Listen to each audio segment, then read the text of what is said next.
So, Geras. He's a character I've been interested in since his inclusion in MK11, and since then I've wondered if he'd return, how he'd return, and what he would be like. And thanks to MK1, we now know all of this, and Geras is actually quite interesting. He doesn't do all that much, but what he does do is very specific to his character and his emotions. He's often alongside Liu Kang, and their relationship is what I want to mainly tackle today. What makes their relationship special, how does Geras perceive it, and what is his thought process around it? I hope to break that all down and discuss that today. Also, as some of you requested on my last video, I will be using intro dialogues to help further my understanding. As usual, most clips used in this video are from friend of the show, Sparky Pirate Bro. And with that said, let's begin.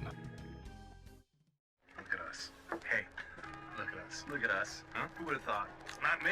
Our first time seeing Geras in the story is when he meets with Liu Kang to tell him of a new threat. And this isn't a normal occasion either. As Liu Kang mentions, it's been eons since they've last seen each other. Though Liu Kang suspects something is wrong, given Geras' sudden visit, he welcomes him with a warm smile. He feels elated to see him again, regardless of the circumstances. These emotions are, of course, reciprocated by Geras, though he does come with a heavy burden yet to be revealed to his creator. As is commonplace with Geras, his main concern is Lord Liu Kang, and the first things he says are observations of Liu Kang's feelings. He knows that Liu enjoys being Earthrealm's protector. He loves it, in fact, and Geras takes great pride in this. Being able to give him that opportunity, a life he cherishes, brings fulfillment to Geras. Liu Kang never wanted to fill Kronika's shoes, and with Geras volunteering to guard the hourglass, he doesn't have to. Geras seems to have a deep understanding of Liu Kang's desires, and this helps him better serve him alongside fulfilling his duty, and this is accompanied by Liu Kang's great appreciation for Geras. Thanks to him, he can be at ease. His worries over time, although still exist, are much easier to digest with the help of his companion. These things are all established to the viewer in this one conversation, along with Liu Kang's belief that the timeline is unfolding how it should, even with him giving up his Titan power. Despite my having relinquished its power, the new era has unfolded as it should.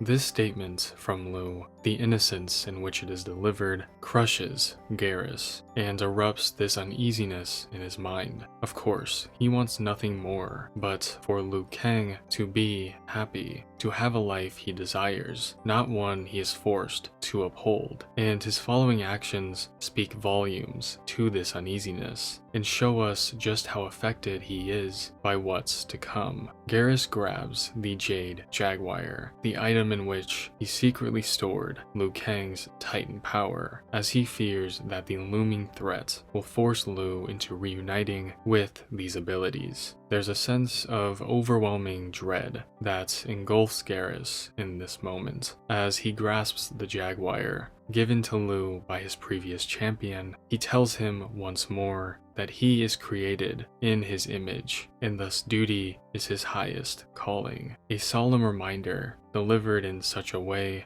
that I feel Geras somehow wanted to overcome this guilt, this dread he feels, knowing that Liu Kang's flawless design had been disrupted. And this is a big deal for Geras. He not only has immense faith in his creator's ability, but he was incredibly proud of what he made, and Geras longed to uphold that in any way possible. It's especially gut-wrenching when we remember that us, the viewer, did not know the significance of the Jaguar at this time. But Geras instinctively picks it up when the strong desire to serve Liu Kang clashes in his mind with the burden he must unload here to break the bad news and greatly disappoint the person he'd never want to. We'll touch upon the Jade Jaguar more in a later scene, but it is important important for now to understand why Geras did this and how it signifies his emotions in this scene. Moving on, we now have Liu lay his worry on the table. Though he is happy to see Geras, as I mentioned earlier, this sudden visit came with the expectation of some sour news. He expected something to have gone awry, perhaps an issue with guarding the hourglass, or something that could be tampered with quickly and fixed. He would have never expected it to be something as grim as it was. Being told that his vision of peace may already be compromised by the person who has been alongside him for eons was abhorrent, to say the least. We, of course, know what this was. Shang Tsung breaking the mold created for him by Liu Kang, and those details aren't super necessary to understanding these two, so I won't go into that any further. What is important though, that I feel can easily slip, is how Liu Kang presents himself here. Of course, a deep anger explodes within him upon hearing this information, but this is very uncommon for Liu. At least for the majority of his time on screen, he's calm, collected, and prudent, though he deviates from that path in this moment, and rightfully so. With the information he just heard, this reaction may even be a bit tame, but what's important here is that he's even showing this to begin with. The comfortability that he has in his relationship with Geras is what allows him to be this way in the first place. As stated by him and Geras both, they act as partners to each other, companions in any and all endeavors, especially those of importance. It can even go as far as being like family. As Geras says in an intro with Smoke, Liu Kang is the closest he's had to family. With this in mind, Liu's demeanor becomes more integral to the overall value of this conversation and how it pertains to him and Geras. They act much like a pair in that aspect, being able to be vulnerable, but also fully understood by the other party, something that, for these two characters, is extremely rare. Being at a level such as this, so far above the rest, in both physical and spiritual form,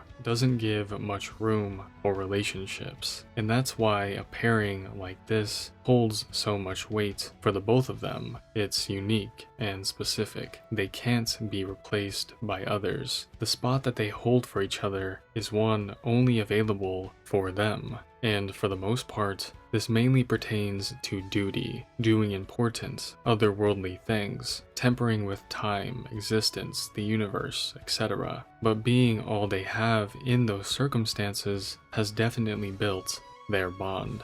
And this is what leads to that deep understanding, especially on the side of Geras. Due to his time spent with Liu Kang and the amount he served him, he's able to completely and meticulously understand him and trust him as well. Things such as their intro dialogues show consistent concern from Geras to make sure that Liu is accounted for on all fronts, going so far as to guide him in a way. When Liu Kang expresses his uncertainty with how the timeline has shaped itself, Geras gives a guided and direct response, reminding him that thoughts like this led to Kronika's madness. And this does broaden the spectrum of how Geras interacts with Liu. Though for majority he acts in a way of service, wanting to serve and meet the needs of his creator, there are also moments like this. The guidance and concern he can also show for Liu Kang, and even at times reassurance. Another intro depicts Geras reassuring Liu that what happened to Shujinko wasn't his fault, telling him to not blame himself for what happened. And for the most part, I feel this deviates from the general understanding of how Geras functions. It's easy to take him for face value, assuming he's nothing but a loyal follower to Liu Kang, but it's much more than that. Serving may be his biggest priority, but it doesn't limit what he does with Liu.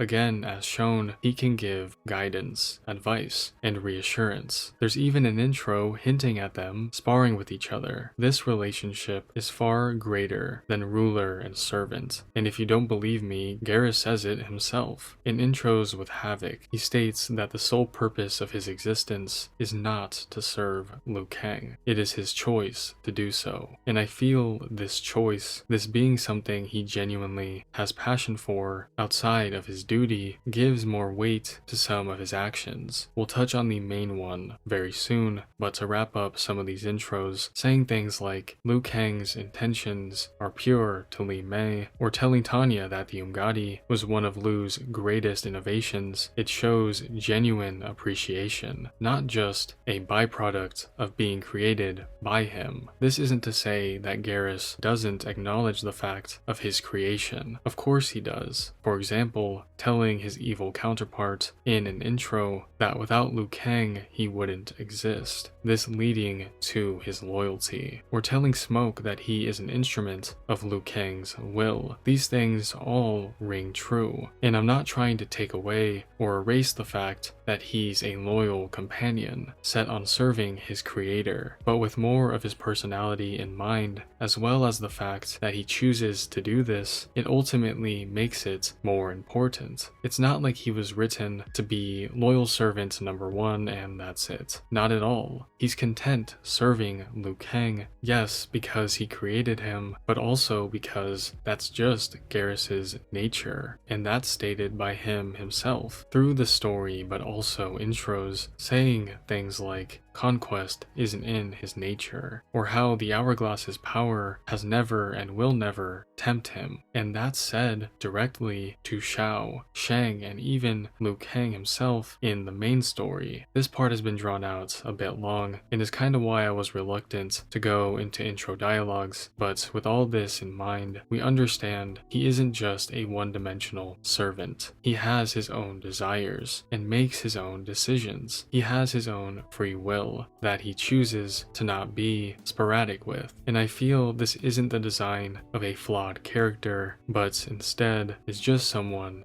being content. And with that said, we'll finally go into the main scene with Geras and Liu Kang. I will be skipping over the scene where he reveals the past to Sindel, as it ultimately doesn't add anything crazy to this conversation. If anything though, it does reinforce the companionship of these two. The way they function and bounce off of one another is so seamless and effective, as displayed in that scene and others. They work extremely well together and have a full understanding of their individual and combined needs. Okay though, let's get into the main scene. Geras revealing his secrets.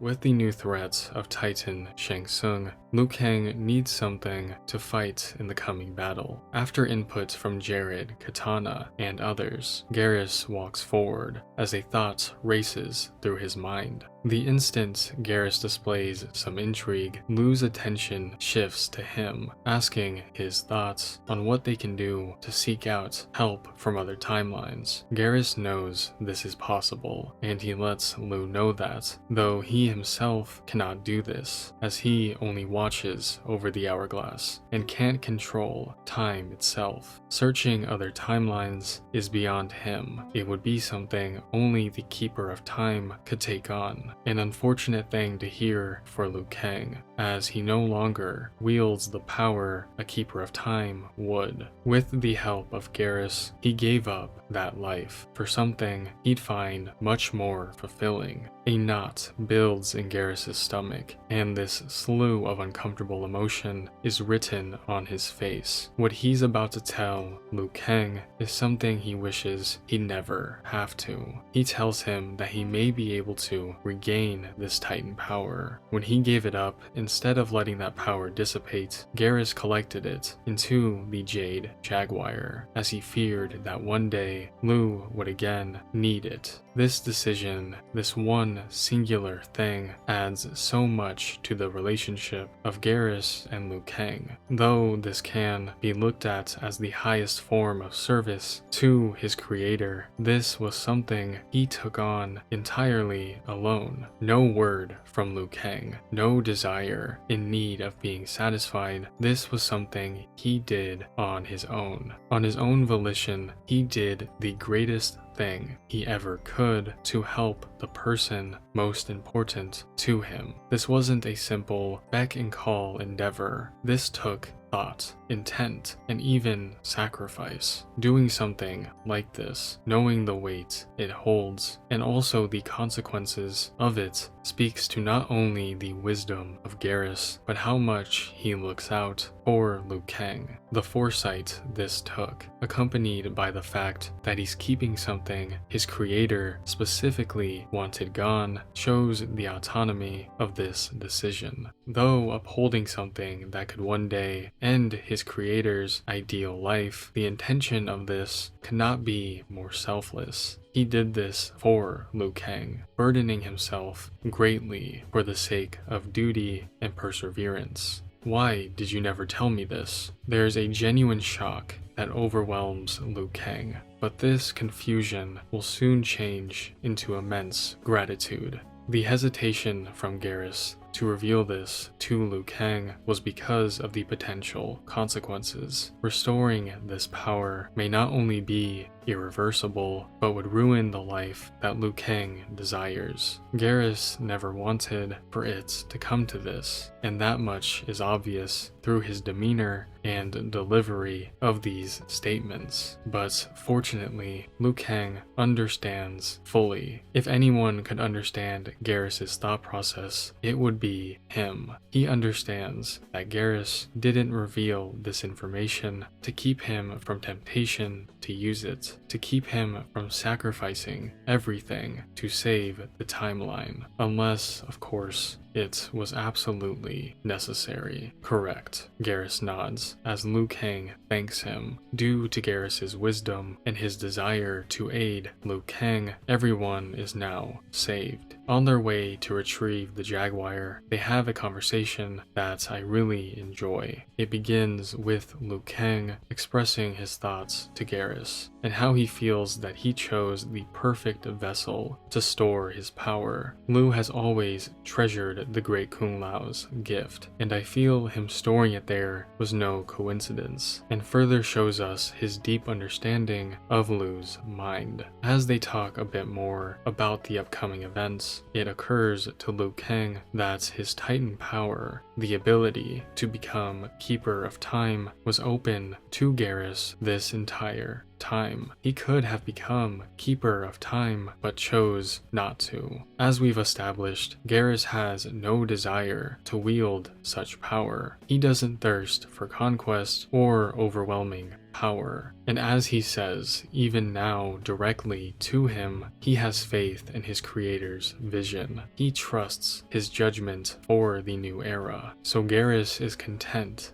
being the guardian of the hourglass. Liu smiles and thanks Geras. He knows he didn't have to worry about his judgment, and vice versa. The mutual trust here is something on full display for us, the viewer, and allows us to really grasp the beauty of this relationship. And here, as the conversation wraps up, that trust is again reinforced. Liu does display some doubt, or rather some intrigue. He's curious as to how the process of restoring his power would even work. Is he simply running a fool's errand? Is he wrong to leave the others in the meantime? Even Geras is unsure as to how it will work, as it has not been tried or tested. But thanks to that trust, they can move forward with hope. And this is finalized with one last piece of Geras' wisdom, reassuring Liu that his champions will bolster their strength, and what comes from it will be the mother of all battles. With the help of Geras, both physically and mentally, Liu Kang musters the strength to sacrifice his current life, a life he's worked tirelessly to achieve, one that Geras served diligently to uphold. But in the the end, regardless of the outcome, things became easier with their companionship.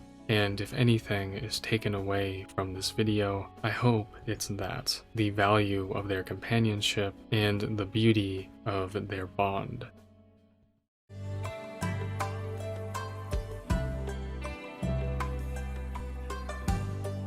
The final thing I want to touch on briefly is their tower endings, as it does show us the final boss, so to speak, of the things I've explained within this video. Both endings depict the aftermath of Armageddon, with both characters showing their worry and newfound struggle after this war. For Geras, it's the uncertainty of multiple timelines, and the chances of them falling into chaos once more. For Liu Kang, it's facing the consequences of reuniting with his power. It caused irreparable damage to his body, causing him to lose his immortality. Although it would be a new task for Geras, he wants to monitor all timelines and be prepared for any future issue. And for Liu Kang, he needs somebody to watch over the timeline after the final eons of his life come to pass. Specifically in Liu's tower ending, he references his admiration for Geras, mentioning his wisdom and his loyalty, and in Geras's, he mentions his duty and how he must find a solution to better monitor the timeline. At this point, the writing is on the wall. The solution here is Geras. The trust, companionship, and wisdom all amount to this. Liu Kang sees no one more fit to be the next keeper of time than Geras. He strongly believes in his ability and knows he will be above all temptation of the hourglass. And this is juxtaposed with Geras wanting nothing more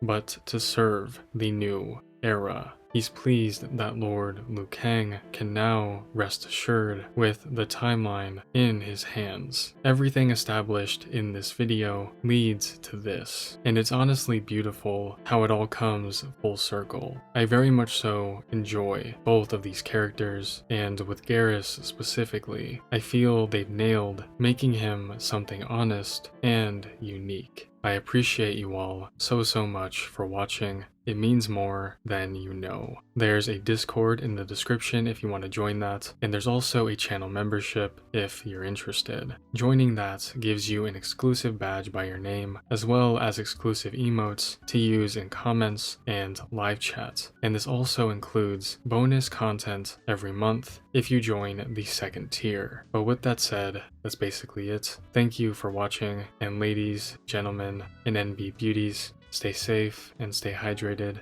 and I will see you all in the next one. Bye-bye.